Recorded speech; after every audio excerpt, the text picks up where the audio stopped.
தினமொரு நோயில் இன்றைக்கி நம்ம பார்க்க போகிற டிசார்டர் கவுட். இது வந்து கவுட்டி ஆர்த்ரிட்டிஸ்னு கூட சொல்லுவாங்க. ஏன்னா it is a type of arthritis. So ஆர்த்ரிட்டிஸ்னால் என்னென்னு சொல்லி ப்ரீவியஸ் வீடியோவில் பார்த்தவங்களுக்கு புரிஞ்சிருக்கும். ஆர்த்ரிட்டிஸ் அப்படின்னா சிம்பிளாக மூட்டு வலி அப்படின்னு தமிழில் சொல்லுவோம். ஆனால் இதில் வெறும் வலி மட்டும் கிடையாது, வலி கூட வீக்கமும் இருக்கும்.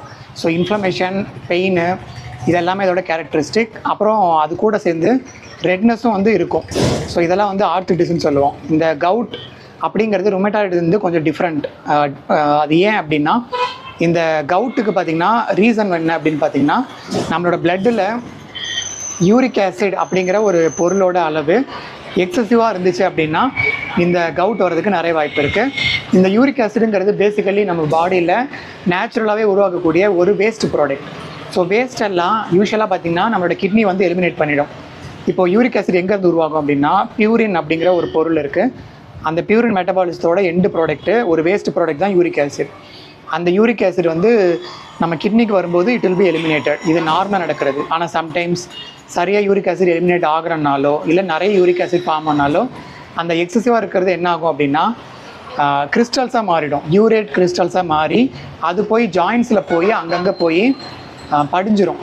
பர்டிகுலராக நம்மளோட முட்டி, நீ ஜாயிண்ட்டு, அப்புறம் நம்மளோட கால் கட்டை விரல், இந்த பகுதிகளில் இந்த எக்ஸசிவாக இருக்கக்கூடிய யூரிக் ஆசிட் போய் படிஞ்சிரும். அந்த படிஞ்ச அந்த ஜாயிண்ட்டில் பார்த்திங்கன்னா பர்டிகுலராக பெயின், ஸ்வெல்லிங், ரெட்னஸ், அப்புறம் டெண்டர்னஸ்ன்னு சொல்லுவாங்க. இதெல்லாம் உருவாகும். அதாவது வீங்கி போயிடும். அதுக்கப்புறம் சிவியர் பெயின் இருக்கும். ஈவன் அந்த அந்த வீக்கம் இருக்கிற இடத்துல ஏதாவது ஒரு சின்ன கிளாத் பட்டால் கூட நமக்கு வந்து ஒரு சிவியரான ஒரு பெயின் வந்து இன்டியூஸ் பண்ணும்.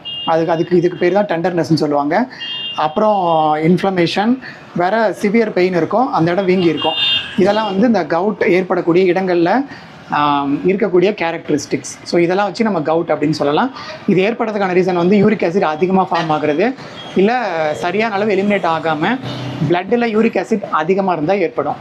ஸோ யூரிக் ஆசிட் அண்ட் இந்த யூரிக் ஆசிட் உருவாக்குறதுக்கு ஒரு என்சைமோட ஹெல்ப் இருக்கும். அந்த என்சைம் பேர் ஜான்தைன் ஆக்சிடேஸ்ன்னு சொல்லுவாங்க.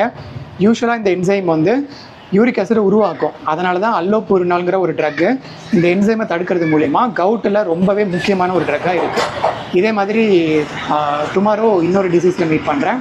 பாய்.